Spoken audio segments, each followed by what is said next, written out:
komputer.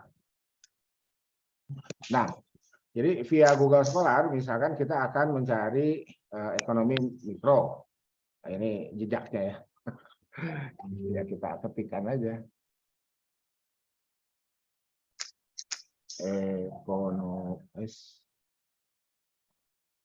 Ekonomi mikro. Kan itu ya. Mau tambah Islam boleh. Kita ekonomi mikro dulu lah. Ini langsung klik dapat. Nah, seperti inilah tampilannya. Tuh ya, ini langsung ke buku. Ada yang langsung ke buku, ada yang langsung ke jurnal. Nah, ini buku sampai sini buku. Ini kemungkinan skripsi. Dan skripsi itu adalah sumber bahan ajar yang juga harus saudara kutip ya. Harus saudara kutip, harus saudara baca untuk berlatih bagaimana mengadaptasi apa yang sudah dilakukan oleh orang lain dalam proses pembelajaran yang lebih dulu itu. Jadi yang sekarang nulis skripsi atau yang skripsinya sudah terpublish. Sebetulnya skripsi yang ada di Digilib itu, termasuk yang di Digilib kampus kita, itu masih sifatnya masih unpublished monograph. Jadi monograph yang belum dipublish. Hanya kenapa bisa dibaca di repository? Ya, itu kan sama aja dengan kita datang ke perpustakaan baca. Nah, seperti itu. Nah, sekarang sumber atau instrumen aksesnya sudah online ya. Tapi tetap kategorinya itu unpublished monograph. Skripsi itu unpublished monograph. Jadi kalau kita masuk ke Digilib UIN ya. Ini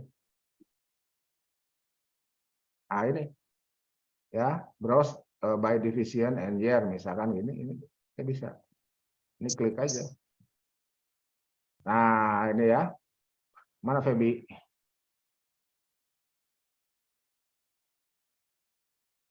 Nah, ini ya. Tuh.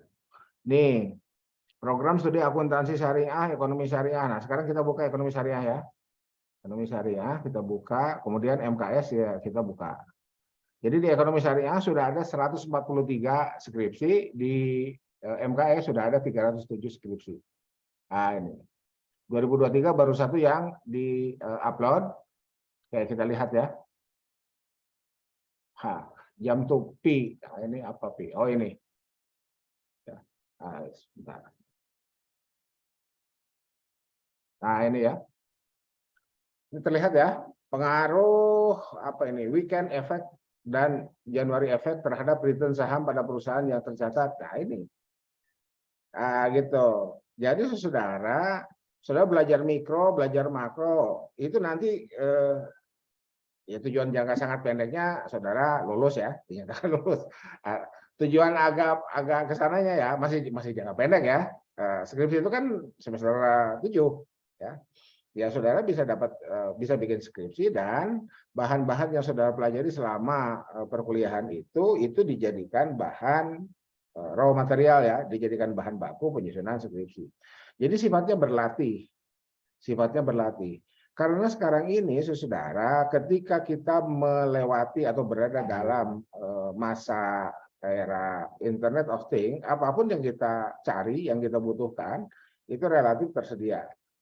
Apapun ya, apapun yang kita cari, yang kita butuhkan relatif tersedia.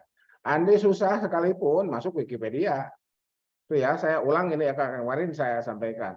Masuk Wikipedia, contoh aja ini ya. Ekonomi wiki lah. Nah, ini kan bekas yang kemarin nih. Ini bekas yang kemarin tuh. Masih ada tandanya ya. Nah, ini arti kata. Jadi kan dosen nggak usah juga jelasin oikos, nomos ya. Ekonomi berasal dari oikos dan nomos. Ini semua tinggal kita akses saja. Semua tinggal kita akses dan kita bisa langsung kembangkan ya. Kita langsung kembangkan, kita melatih diri kita tuliskan kembali. Terus saudara, kalau kita tidak menuliskan kembali, apalagi tidak pernah publish misalkan ya, itu. Jadi kenapa saya pilih publish? Agar apa yang pernah kita pelajari itu ada jejaknya. Itu ya, apa yang kita pernah pelajari itu ada jejaknya. Itu di mana? Ya di publikasi itu. Kan yang dipublish di Digilib itu mayoritas masih skripsi kita ya. Mungkin ada lah artikel yang makalah kelas itu ada, tapi mayoritas masih skripsi. Andai misalkan nanti makalah kita dipublish di Jilid, ya mohon standar makalahnya diperbaiki ya, gitu. Karena kemarin saya coba lacak ya. Ini mohon maaf di apa saya sampaikan di sini. Tidak hanya berlaku di S1, di S2 saya masih menemukan belum standar. Jadi satu halaman tidak ada kutipan. Pertanyaannya ini dari mana? Kan gitu ya. Gitu. Sementara standar makalah itu standar makalah dalam format artikel jurnal itu apa istilahnya? Setiap kali ada pernyataan maka kita butuhkan rujukan seperti yang terdapat dalam Wikipedia. Di Wikipedia tuh banyak nih. Nah ya ini sunting sumber. Sunting sumber itu kan berarti kan belum ada sumbernya nih. Nih dari sini ke sini nih. Tuh, kan? Dari sini ke sini kan belum ada sumbernya. Sehingga perlu ada penyuntingan sumber. Gitu. Jadi kita berlatih di situlah. Ya. Oke. Terus apa? Oke. Jadi apa istilahnya? Peran aktif saudara itu sangat dibutuhkan. Dan ini yang diamanahkan oleh Profesor Sardono Sukirno dalam buku-buku ini. Ya. Jadi kalau misalkan kemarin saya sudah sampaikan, saya sudah informasikan bahwa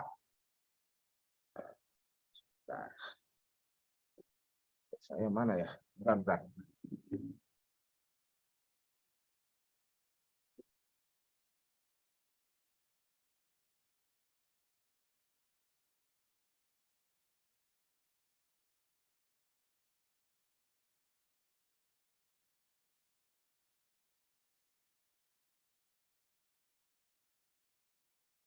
Oke. Saya harus kontrol layar dulu.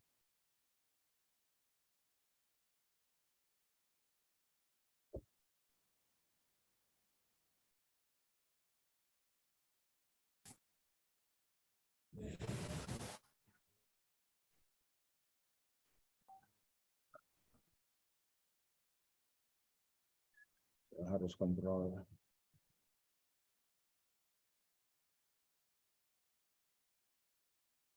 Oke.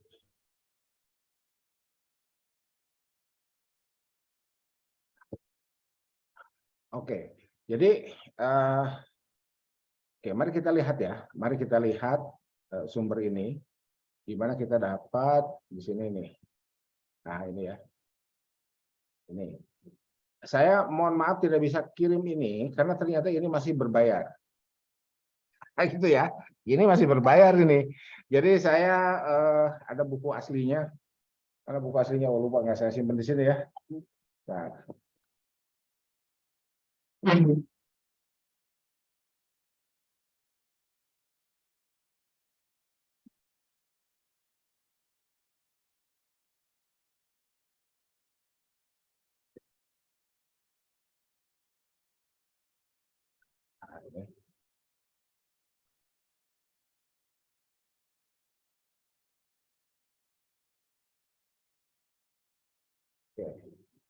Tiga buku ini ya terlihat ya OS.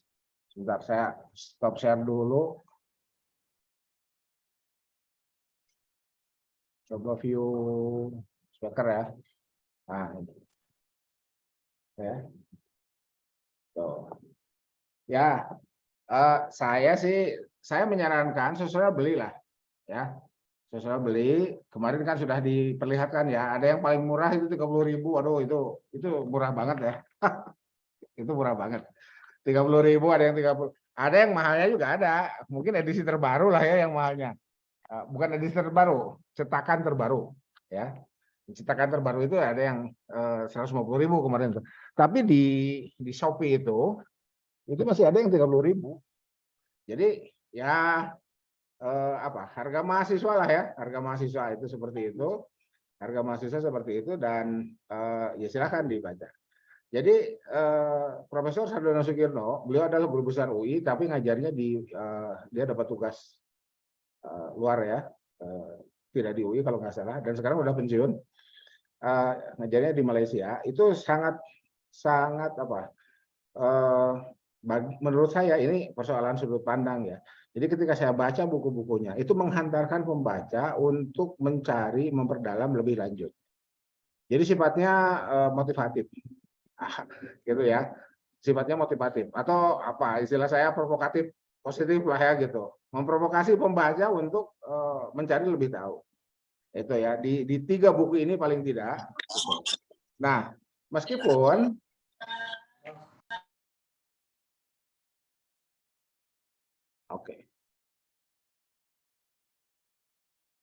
meskipun apa istilahnya, kalau kita lihat dari sekarang, dari tahun sekarang ini kan belum Internet of Things. Ya, ada beberapa yang sudah sifatnya Internet of Things, tetapi tentu saja ini kan buku ini, yang mikro ini punya saya ini, mana? Ya, jadi biar ini bukti bahwa saya sudah memperlihatkan sumber bahan ajar. Ini tahun berapa ini? Oh, ini tahun 2011. Ya. Ini tahun 2011 dan saya ketika kemarin saya kuliah di Unpad, saya kan masuk Unpad itu 2009 ya, lulus 2015. Saya masih gunakan ini dan dosen-dosen saya menyarankan untuk membaca ini. Padahal saya kuliah S3. Jadi untuk S3 saja tetap baca pengantar. Itu ya. Jadi kalau S3 aja tetap disuruh baca pengantar oleh dosen-dosennya, ya apalagi S1. Ya, bacalah ini. Nah, mohon juga saudara melakukan pengembangan ketika saudara-saudara bandingkan waktu saudara sekolah di SMA dulu. Kalau di SMA itu kan biasanya satu buku dianggap selesai lah ya, paling pengayaan beberapa seperti itu. Nah, kalau di perguruan tinggi itu sumbernya nyaris tak terbatas. Jadi ketika nyaris tak terbatas, lantas kalau begitu mana saja, ya silakan. Itu dia kenapa saya menggunakan Google Scholar dan Google Book sebagai pintu masuk. Karena dari situlah kita bisa menemukan informasi sumber-sumber bahan ajar tersebut. Oke, itu ya. Tuh, jadi ini teori ekonomi mikronya, kemudian ini teori ekonomi makro. Ini bagi yang ekonomi syariah ya. Jadi yang kemarin bagi yang sudah ekonomi mikronya, sekarang yang mengambil ekonomi makro, Anda kemarin belum baca Sadono Sukirno, ya silakan baca. Anda sudah, silakan lanjutkan, kembangkan. Karena mikro makro pembangunan itu interchangeable. Dalam kenyataannya interchangeable, ya, gitu. Belum lagi sekarang kita dituntut untuk menggunakan sudut pandang ekonomi Islam. Sudut pandang ekonomi Islam itu atau kajian ya, makanya masih disebut studi itu kan masih baru. Tahun berapa? 77 lah ya, as a science. Jadi economic as a science. Kalau sebagai histori ya sejak Arabik pra-Islam ya. Sejak Arabik pra-Islam itu sudah punya atau sudah ada bahan bibit materi yang hari ini kita sebut sebagai ekonomi Islam. Saya ambil contoh mudorobah. Saudara, mudorobah itu kalau kita gunakan pendekatan hukum Islam atau ekonomi syariah, itu masuk syar'u man qoblana. Mudorobah itu ya, masuk syar'u man qoblana. Ada yang tahu artinya apa? Syariat sebelum kita. Yang dimaksud syariat sebelum kita itu lugotan wastilahan ya. Itu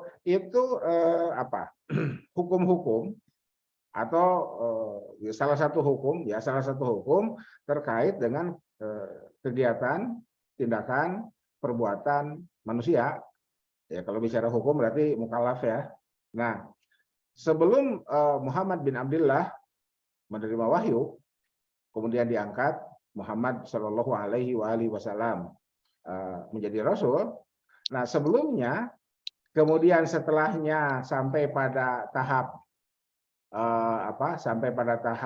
pewahyuan, periode Mekah, periode Madinah, itu masih ada dan dipertahankan, maka seperti itulah syar'u man qoblana itu. Jadi siapapun nanti saudara, apakah dari aspek manajemen atau dari aspek ekonomi. Jadi ketika saya mengatakan apakah dari aspek manajemen, berarti yang saya sapa adalah mahasiswa MKS. Kalau dari aspek ekonomi, berarti yang saya sapa adalah mahasiswa ekonomi syariah. Dari pintu manapun pendekatannya, ketika akan membahas mudharabah, aspek historisnya seperti itu. Ya, jadi aspek historis. Setelah aspek historis masuk ke aspek fikih, hukum Islam. Ya, jadi sebelum 1977 Islamic Economics as a Science itu belum lahir. Jadi kapan lahirnya Islamic Economics itu? Ya 1977 itu. Gitu ya. Itu rekomendasi konferensi ilmu pengetahuan Islam pertama di dunia ini. Jadi masih muda lah ya 1977, kebayang tuh. Yang diselenggarakan di Mekah, di Saudi Arabia. Jadi konferensinya diadakan di Mekah dan salah satu rekomendasinya adalah seperti itu. Nah, rekomendasi terpenting adalah gunakanlah tools of analysis-nya kuantitatif. Ini yang membedakan saudara dengan muamalah di Fakultas Syariah. Jadi kalau saudara mahasiswa FEBI, oke, belajar ekonomi. Oke. Kemudian oke. Jadi kalau pakai Islam kan harus selalu mengutip ayat Quran. Itu mutlak ya.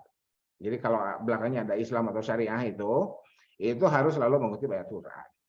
Ketika saudara mengutip ayat Quran, maka instrumen analisis untuk ayat Al-Quran itu sudah harus kuasai. Apa? Contohnya ya ulumul Quran dan tafsir. Itu setahu saya mata kuliah itu ada. Ya sifatnya pengantar aja, nggak apa-apa. Nanti kalau pendalamannya saudara lanjut S2 S3 lah ya, itu. Jadi ulumul Quran dan tafsir itu mohon saudara kuasai. Kenapa? Karena tidak mungkin kita memahami satu ayat. Misalkan ya ayyuhalladzina amanu a'udzubillahi minasyaitonirrajim ya ayyuhalladzina amanu la taqulu amwalakum bainakum bil batil illa an takuna tijaratan antaralin minkum. Wala taqtulu anfusakum innallaha kana bikum rahimah. Misalkan itu ayatnya dan itu ayat populer. Ya. Nah, kita bisa memahami ayat itu ya kalau tanpa metodologi masuk YouTube aja ya. Gitu. Tanpa metodologi masuk YouTube, kita dengarkan para penceramah di YouTube menjelaskan ayat itu. Tapi kalau sikap kita sebatas itu, ngapain juga jadi mahasiswa UIN kan gitu ya. Justru kita ini masuk ke UIN, ke kampus kita tercinta ini adalah untuk bisa memahami metodologinya. Itu. Jadi begini saudara, yang jadi dokter itu adalah mahasiswa lulusan Fakultas Kedokteran. Yang jadi ahli ekonomi Islam adalah mahasiswa lulusan Fakultas Ekonomi Islam. Nah, gitu, itunya logikanya seperti itu. Sehingga orang yang bukan dokter itu terlarang membuat resep. Tuh. Ya. Jadi kalau sekarang Fakultas Kedokteran, mahasiswa Fakultas Kedokteran ingin tahu ilmu kedokteran yang nonton YouTube, ngapain juga kuliah di Fakultas Kedokteran. Gitu ya. Ini pemantau kayak sadis gitu. Ini persoalan apa? Persoalan otoritas ilmu. Jadi persoalan otoritas ilmu. Gitu. Ini mohon maaf ya, saya sering menemukan tuh kita ikut-ikutan apa yang viral di YouTube misalkan. Saya nggak perlu sebut siapa narasumbernya ya, karena kan ya semua orang berhak. Tapi kita bisa menggunakan itu. Ya, kita bisa menggunakan logika yang berhak mengeluarkan resep itu adalah dokter lulusan Fakultas Kedokteran. Tiba-tiba sekarang kita lulusan Fakultas Ekonomi Islam menggunakan resepnya ikut orang lain. Wis nanti dulu itu logika akademiknya di mana gitu. Nah, oleh karena itu saudara untuk untuk memenuhi persyaratan itu ya kurikulum kita, mohon maaf ya, saya bicara kurikulum dulu saya pernah ikut menyusun ya. Saya nggak tahu sekarang apakah sudah diperbaiki menjadi yang lebih baik atau bagaimana. Tapi seingat saya itu ada mata kuliah apa ya sifatnya instrumentatif itu. Itu satu ya. Jadi Ad-Dirasah Al-Islamiyah itu ya Islamic Studies di Fakultas Ekonomi dan Bisnis Islam itu menjadi niscaya karena belakangnya itu ada Islamnya itu, ada Islam, ada syariah, itu nomenklatur yang disepakati itu ya. Jadi ada Quran, ada hadis, ada fikih, ada usul fikih, ada qawaid fikih. Nah, jalur mulai terpecah tuh dari situ. Ke taknin itu milik Fakultas Syariah. Nah, ke analisis kuantitatif dari situ itu milik FEBI. Gitu.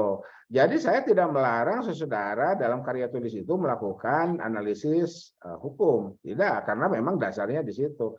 Tapi penciri saudara, jenis kelamin, otoritas keilmuan itu ada dalam analisis kuantitatif. Sehingga perkuatlah aspek-aspek metodologisnya, 3 ya pintu masuknya, matematika, statistika, dan ekonometrika. Itu 3 itu menjadi niscaya ya apa istilahnya, saya nggak enak ya bicaranya ini, khawatir bocor ke yang lain ya gitu. Oke, intinya beginilah ya, jangan sampai kita selaku sarjana ekonomi itu tidak paham asumsi klasik, uji normalitas data.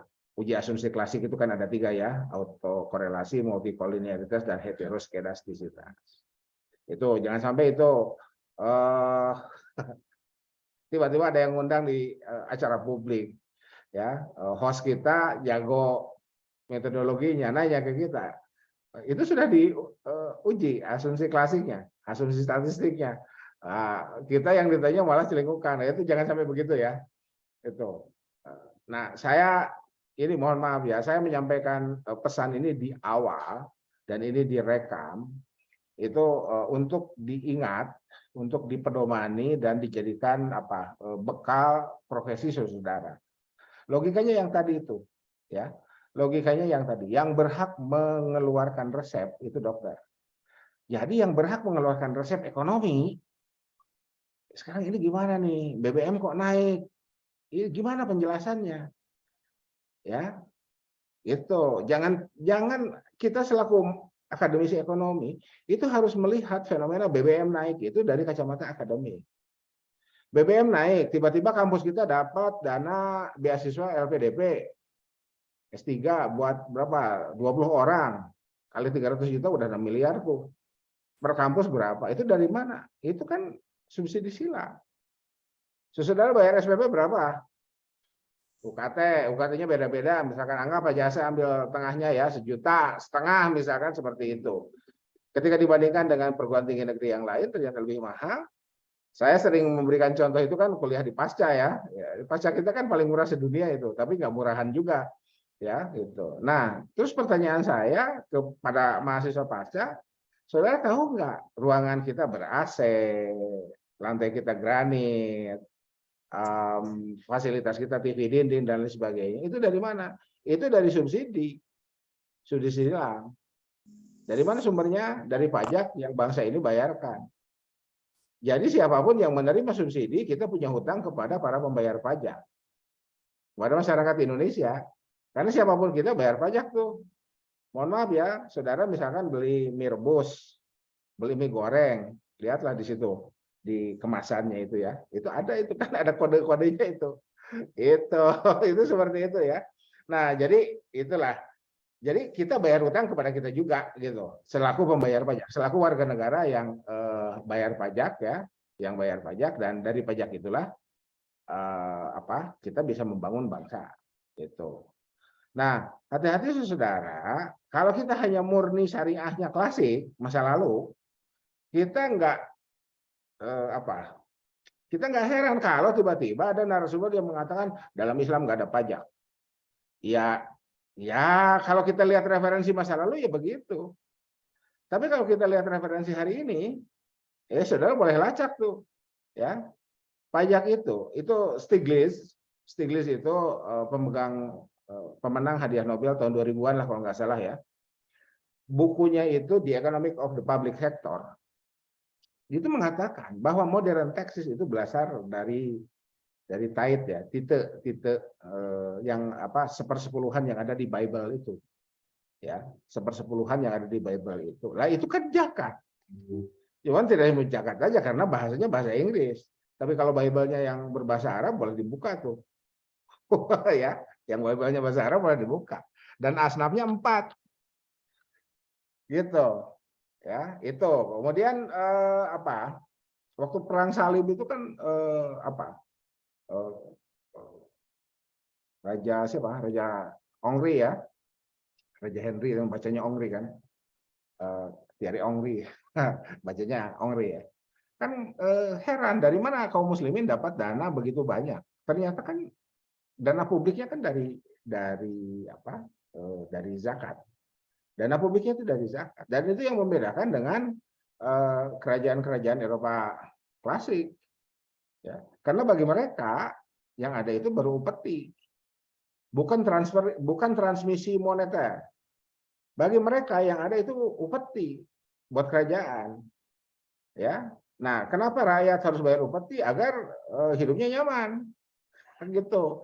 Di Islam, Ziswaf itu, saya langsung ke konsep Ziswaf ya. Jadi analisis mikro makro dari Ziswaf itu ya. Apa? Oleh pemerintahan Islam sepanjang sejarahnya itu diredistribusikan, didistribusikan kembali. Jadi kalau bilang redistribusi nggak usah bilang kembali ya.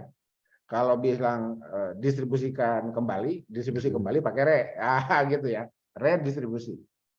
Jadi untuk sebesar-besar kemakmuran atau untuk sebesar-besar kesejahteraan masyarakat. Nah, itu yang kemudian diadopsi menjadi definisi pajak di Indonesia. Gitu. Jadi sudut pandang ekonomi, saudara, itu enggak terlalu, bukan enggak penting ya, enggak terlalu memperhatikan istilah. Oh, pajak enggak ada. Itu dulu pajak enggak ada, tapi kan Ziswaf itu kan luar biasa posisinya.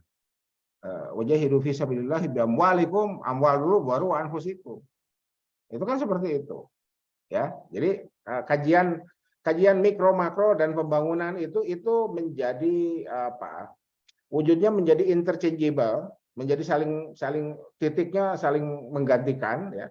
Ketika kita bicara mikro sebetulnya di sisi berikutnya tuh itu kita bicara makro. Dan tujuannya adalah untuk apa? Untuk pembangunan. Gitu. Sehingga yang terjadi adalah sejahtera bersama. Yang terjadi adalah sejahtera bersama. Dan para ekonom mengatakan bahwa kalau semua aktivitas ekonomi di dunia ini berjalan pada relnya, maka suatu saat akan terjadi konvergensi arah. Ya, jadi andai di dunia ini hanya dibagi dua, yang kaya dan yang miskin, nanti itu nggak akan ada kaya miskin. Nanti itu akan sejahtera bersama. Andai rel ekonominya diperhatikan, rel ekonominya dijaga, rel ekonominya digunakan untuk sampai pada tujuan bersama. Tapi para ekonom belum berani menyatakan kapan, dan tidak akan ada yang berani. Kelihatannya tidak akan ada yang berani, karena itu kan sifatnya prediktif. Gitu. Oleh karena itu, saudara, belajar ekonomi itu mohon tidak kontestatif. Apa yang dimaksud dengan kontestatif? Kita menyerang orang. Kontes itu kan pertandingan ya, gitu. Jangan menyerang orang, tapi posisikanlah belajar ekonomi itu ya, atau belajar apapun sebetulnya, posisikanlah sebagai satu proses saling melengkapi. Ya, ekonomi syariah, ekonomi konvensional itu kan saling melengkapi aja. Itu. Ya, jadi sifatnya kajian. Sifat kajian itu seperti itu ya. Jadi tidak kontestatif. Oleh karena itu, kenapa saya kemudian menawarkan bentuk makalahnya adalah format artikel jurnal agar kita mulai terbiasa. Loh, Pak Anton susah. Itu dia. Mari kita mempelajari yang susah. Sebab kalau yang mudah, apalagi yang sudah bisa, nggak usah kita pelajari. Gitu ya. Logikanya seperti itu. Logikanya seperti itu. Nah, dari mana pintu masuknya? Dari 3 buku besar tadi ya. Nah, ini 3 buku inilah. Ini, nah ini ya. Ini silakan lengkapi dengan buku-buku yang kekinian. Kekinian itu yang terbit setelah penulisnya. Yang generasi muda lah ya. Generasi milenial lah paling tidak. Sehingga narasinya menjadi sangat kental atau diwarnai cukup semarak terkait dengan Internet of Things itu. Terkait dengan Internet of Things itu. Jadi, oke, saya share screen ya. Saya share screen. Nah ini, jadi saudara kita lihat nih. Nah ini ya. Jadi bagi yang mikro hari ini, maka lihatlah ini. Ya. Jadi RPS-nya ambil dari sinilah ya. Saya juga akan ambil dari sini dan saudara tinggal ambil aja. Ya. Masalah ekonomi dan kebutuhan untuk membuat pilihan. Nah, ini kan ramai. Kalau di ekonomi konvensional, kita sering mendengar kelangkaan itu ya, scarcity itu kelangkaan. Dan itulah masalah ekonomi. Gitu. Tiba-tiba kita mendengar narasi keagamaan yang menyatakan sumber daya di dunia ini sudah tersedia secara lengkap. Jangan sampai kita meragukan kekuasaan Tuhan. Itu mohon, ya itu orang silakan aja berhak menyampaikan narasi seperti itu. Tapi sudut pandang ekonomi itu tidak demikian. Karena yang disebut langka itu adalah relatif, scarcity relatif itu ya, kelangkaan relatif sebetulnya. Seperti misalkan gini, saya bertugas untuk menyampaikan materi di Jogja besok ya, hari Rabu. Sementara saya kan harus berada di tempat yang berbeda, di jadwal yang sudah ada itu, berarti kan saya harus berada di 2 tempat yang berbeda dan apalagi berjauhan itu dalam waktu yang bersamaan. Nah sekarang aja saya gabung ekonomi syariah dengan MKS itu karena kelangkaan waktu. Jadi mohon dimaknai scarcity itu relatif ya. Jadi tidak ada kelangkaan mutlak, itu tidak ada. Kalau kelangkaan mutlak ya dikembalikan ke siapa sih yang menyediakan sumber daya alam itu, sumber daya itu ya. Gitu. Jadi oleh karena itu hati-hati membuat narasi ya. Hati-hati membuat narasi. Ini mohon maaf ya, saya ngajar di S1, di S2, S3, narasi saya itu sama. Jadi saya nggak bisa dipisahkan tuh ya. Mana yang bagian untuk S1, untuk S2, untuk S3, itu sama aja lah ya. Itu seperti itu. Nah, karena seperti itu, ini kan masalah ekonomi dan kebutuhan untuk membuat pilihan. Nanti kan ada pilihan, pilih A atau B. Dan selalu ada trade off. Kalau kita milih A, nggak mungkin pilih B. Jadi kalau hari ini sekarang mulai jam 8 sampai jam 9, saya nonton bola misalkan gitu ya, itu kan nggak mungkin saya ngajar. Iya mungkin aja, tapi ya nonton bola nggak fokus, ngajar nggak fokus kan gitu. Itu seperti itu. Seperti tadi saudara, saya dengar ya tadi kan ada yang lagi di GOR segala macam. Ya itu kan saya tawaran aja ya. Jadi tayangan malam ini bukan tawaran ya. Jadi apa yang saya tampilkan malam ini itu silahkan disimak bagi yang memang free ya, free nggak ada kegiatan lain. Toh ini saya rekam dan diupload. Bagi yang sudah punya jadwal badminton lanjutin aja badminton. Nggak usah juga kemudian, oh saya berhenti dulu ya kan udah bayar ya kan itu. Apa gornya, udah bayar gornya, udah beli koknya, udah janji sama sparring partnernya kan gitu. Itu silakan gitu. Jadi ini ya, saya memilih seperti ini agar bisa fleksibel. Jadi apapun yang saya sampaikan itu bisa dilihat ulang di dalam tayangan itu. Oke.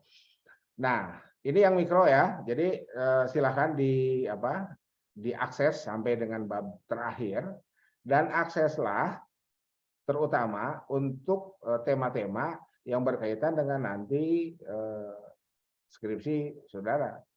Kan dari sekarang meskipun saudara mungkin saya belum kebayang Pak, tapi kan sudah mulai apa ya? Sudah mulai masuk ke dalam atmosfer ekonomi. Kan gitu ya. Gitu. Kenapa saudara pilih Febi sebagai tindak lanjut kan ada cita-cita. Oh, enggak Pak Anton, saya masuk FEBI karena kebawa nasib aja. Bisa kan seperti itu. Ya, itu kan tersesat di jalan yang benar ya. Itu seperti itu. Oke, jadi ya kalaupun belum ya silakanlah dilihat-lihat. Termasuk mengakses Digilib yang tadi itu. Jadi saudara boleh masuk ke Digilib, bahkan saya menyarankan ya, tidak hanya sekedar boleh, tapi saya menyarankan untuk melihat bagaimana skripsi ditulis. Sehingga nanti saudara ketika saudara akan menulis skripsi, sudah dapat bayangan. Oh, seperti ini toh menulis skripsi itu. Nah, hari ini kita dapat tugas menyusun makalah. Itu adalah berlatih menyusun skripsi. Ya, yang pertama kali mengganti skripsi dengan artikel jurnal itu Fakultas Usuluddin. Nah, saya kemarin baru dapat info, Fakultas Syariah juga ternyata sama. Ya, itu. Fakultas Syariah juga ternyata sama. Nah, saya belum dapat info di FEBI. Apakah FEBI sudah mulai mengarah ke sana? Ya, kalau sudah mulai, berarti mulai dari sekarang kita berlatih. Oke, jadi ini ya. Tuh, ini silakan diakses saja ya. Ini silakan diakses di perpustakaan ada. Ya, saya tidak akan menjelaskan paradok yang ada di perpustakaan. Apalagi ini tayangan ya. Ya kemarin kan saya sudah sampaikan ya. Ada paradok lah. Ya, ada apa? Ada mesin fotokopi ya. Ya kan fotokopi bahan itu kan melanggar hukum. Oke. Nah, itu yang mikro. Sekarang ini yang makro. Ya. Yang makro, yang mikro tadi tahun ya. Sekarang yang makro ini tahun berapa ini? Yang ada di saya. Oh, yang ada di saya 94 ternyata, tapi ini sudah edisi ketiga. Oh, enggak, bukan. Yang pertama yang 94 itu ya. Oke. Pokoknya direkam gitu. Hah? Ya, nama bapaknya direkam aja. Bukan. Itu orangnya. Mana kalau direkam? Apa? Coba mau yang kalau. Jangan coba emang direkam coba. Bapaknya pakai MacBook Air anjing. Kok direkam kenapa sih? Ya apa? Nah.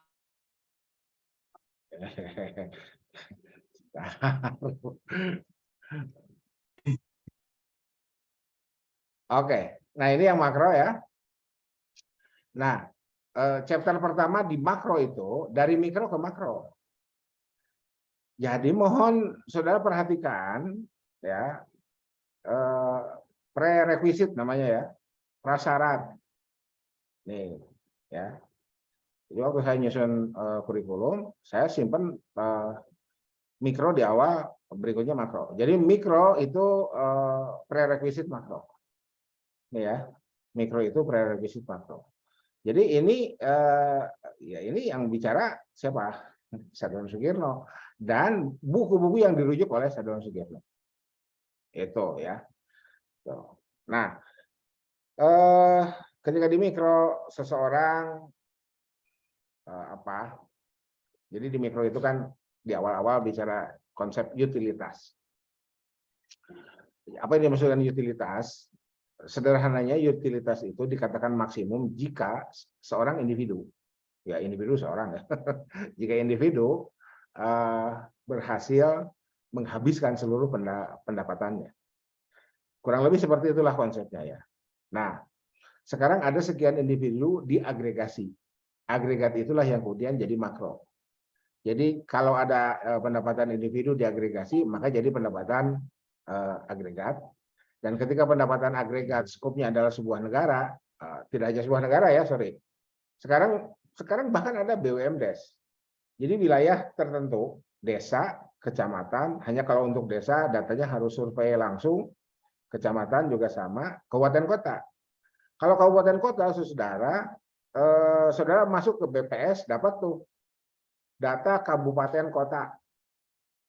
Itu. Misalkan pengaruh pertumbuhan ekonomi terhadap kemiskinan. Andai di kelas saudara-saudara, ini misalkan nih contoh aja ya, Jawa Barat itu udah berapa kabupaten kota? 18 ya? Ya, 10 lah misalkan gitu ya, atau 20 gitu ya. 10 misalkan, 10 kabupaten kota di Jawa Barat. Misalkan seperti itu. Ya. Dan dari 10 itu masing-masing ada di kelas ini. Maka nanti papernya saudara bisa bikin, judulnya boleh jadi sama, tapi nanti subjek matter penelitiannya atau kajiannya beda. Pengaruh PDB terhadap poverty, terhadap kemiskinan untuk Bandung Raya aja coba. Bandung Raya ada berapa? Kota, Kabupaten Bandung, Kabupaten Bandung Barat, Cimahi. Udah 4 tuh. Itu bisa 4 judul tuh. Ada yang dari Kota Bandung, ada misalkan. Ada yang dari Kabupaten Bandung, ada. Dari Kabupaten Bandung Barat, dari Cimahi. Tuh. Terus Sumedang, Cianjur, Garut, Purwakarta, Subang. Gitu ya. Nanti habis Garut, geser ke Tasik. Tasik ada 2 tuh, kabupaten kota. Tasik kabupaten kota, Sukabumi kabupaten kota, Bogor kabupaten kota, Bekasi kabupaten kota, Karawang, lupa saya Karawang, ya, Cirebon kabupaten kota. Nah, itu sudah bisa melahirkan sekian makalah, ya, sudah bisa melahirkan sekian makalah. Nah, itu ya.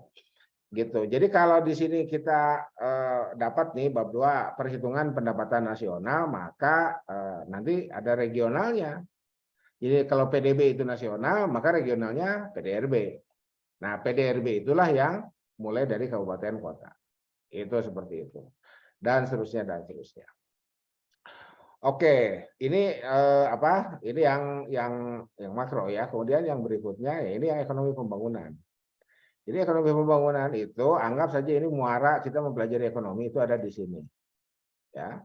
Proses, masalah dan dasar kebijakan. Tuh, ini kan judul kecilnya kan udah langsung mengarah ya, udah langsung mengarah ke situ. Oke. Kita lihat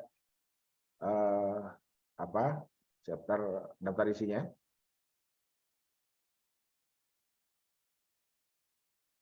Oke. Mohon bersabar. Nah, pembangunan ekonomi dan ekonomi pembangunan. Nah, ini ya, gitu. Dan oke, saudara,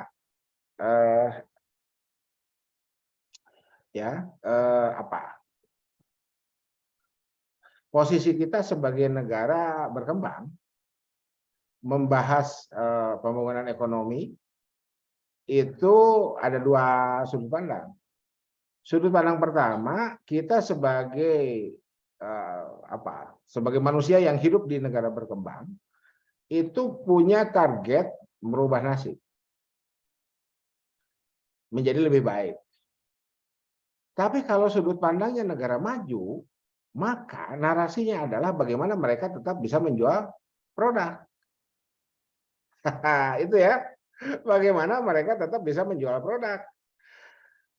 Kan planet bumi itu cuma segitu. Ya. Iya segitu-gitunya, kan nggak ada ekspor ke planet Mars gitu, nggak ada. Tetap aja ekspor dari negara maju ke negara berkembang. Kan begitu ya, bisa dipahami ya, itu seperti itu. Jadi ketika misalkan negara berkembang, punya keinginan bikin mobil, misalkan gitu, itu yang teriak negara maju.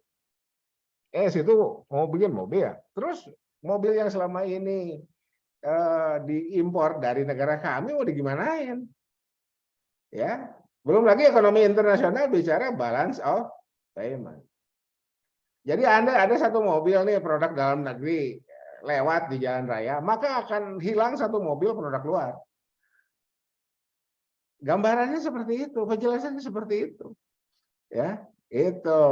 Sementara dari aspek-aspek lain ketergantungan kita kan masih tinggi. Gitu. Oleh karena itu bagaimana kita berkolaborasi. Sehingga saudara, sekarang ini muncul kesadaran mulai dari era milenium yang kita sebut sebagai Millennium Development Goals itu, MDGs. Jadi kita nggak mungkin kalau misalkan kita sudah jadi negara maju ya, kita nggak mungkin sejahtera sendiri. Sementara tetangga kita, negara-negara tetangga kita miskin. Itu seperti itu. Jadi konsep ekonomi pembangunan itu seperti itu. Harus, makanya tadi dikatakan, jadi dalam konsep pertumbuhan akan sampai pada, jadi sifatnya konvergen. Konvergen itu menuju ke arah yang sama dan menuju ke titik yang sama bahkan. Ya, itu yang kemudian akan menghantarkan siapapun yang ada di dunia ini menuju ke kesejahteraan yang lebih baik. Itu. Nah, jadi kan seperti ini nih, ya kita bisa lihat nih halaman 14 saja kan beberapa ciri umum negara berkembang nih. Jadi siapapun, ya misalkan nih ini tema ini, padahal tema ini emang bisa dilihat dari mikro, bisa, ya. Mikro kan ya tadi saya bicara utilitas. Sekarang income per kapita di tingkat individu tidak disebut income per kapita ya, jadi pendapatan individu saja. Income per kapita kan adanya di makro, karena itu kan agregat rata-rata ya, jumlah dibagi kan gitu. Kalau di mikro itu ya ekonomi perorangan aja, itu bisa itu bisa diungkap ya. Jadi masuk aja ke mana, ke Wikipedia misalkan, cari bahannya seperti itu, bikinlah makalah. Gitu. Jadi makalahnya diturunkan dari 3 buku itu, silahkan pilihlah yang sesuai dengan sorry, udah ada alarm harus berhenti dulu bicara. Pilihlah yang sesuai dengan bahan nanti sekian semester ke depan, saudara bercita-cita untuk menulis skripsi tentang tema tertentu itu. Oke, sampai sini dulu ya. Ada komentar silahkan, ada pertanyaan?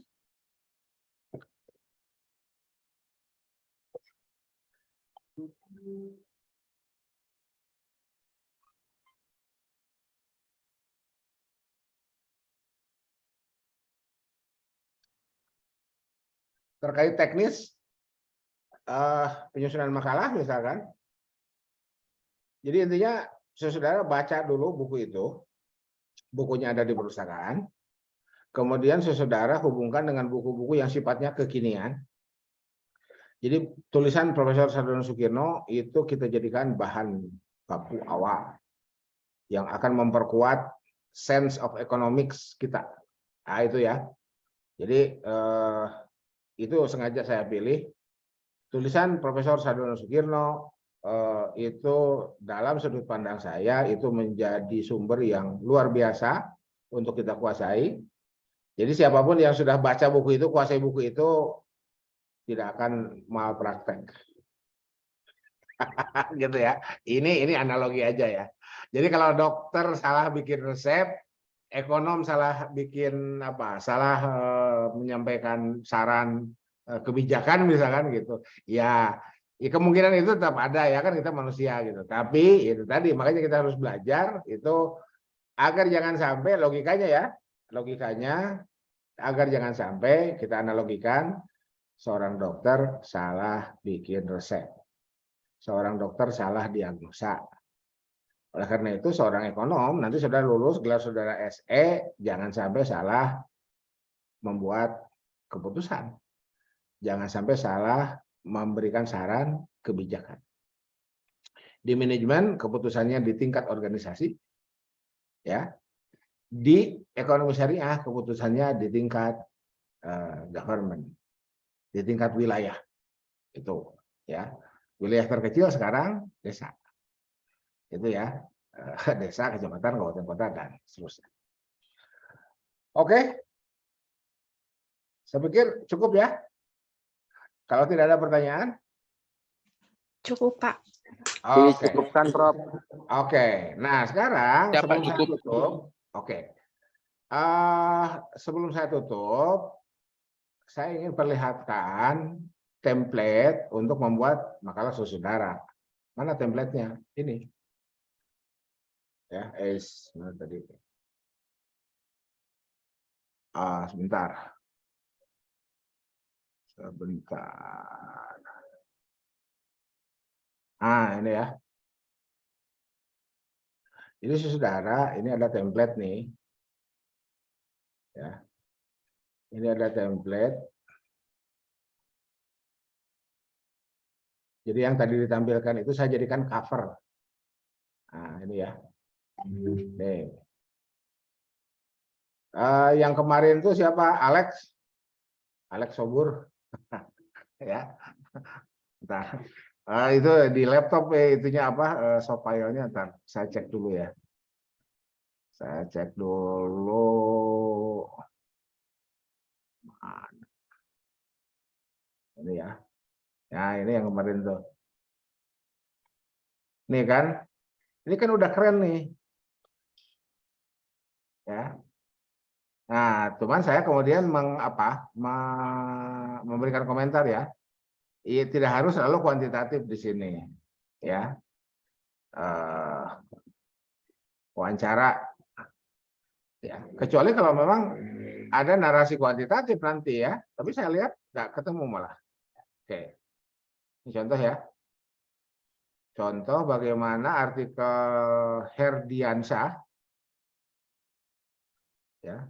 Ini di apa? Di WA saya Alex ya. Nih.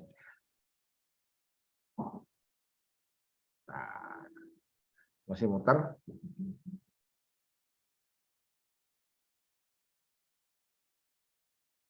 Alah, masih muter.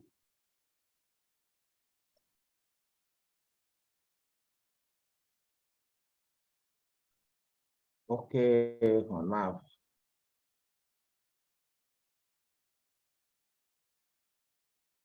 Terlihat muter nggak di saudara? Oh, ternyata nggak terlihat muter ya di saudara. Oke. Kita save.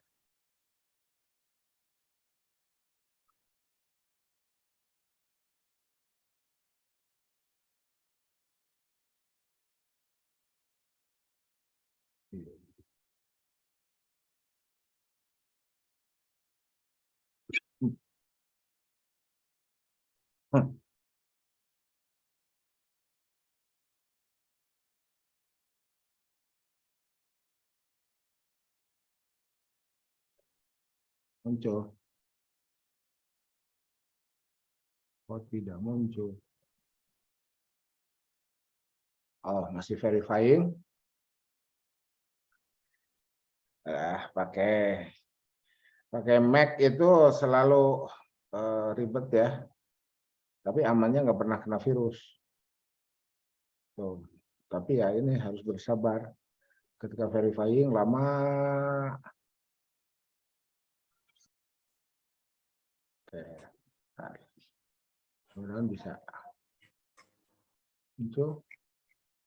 Oh, ternyata bukan. Belum, yang biasa belum muncul nih.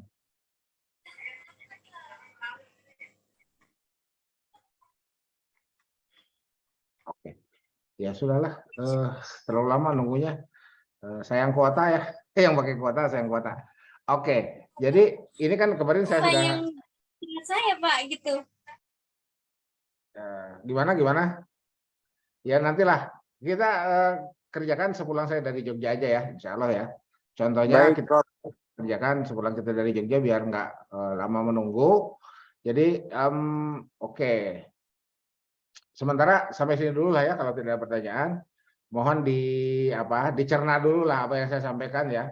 Pak Anon, itu bicaranya ketinggian. Iya, dicerna aja dulu ya. Mohon maaf kalau masih interconnected ya, masih interconnected dengan banyak hal. Oke, kalau tidak ada pertanyaan lagi atau tidak ada komentar lagi, kita tutup dengan sama-sama membaca doa kafaratul majlis. Subhanakallahumma.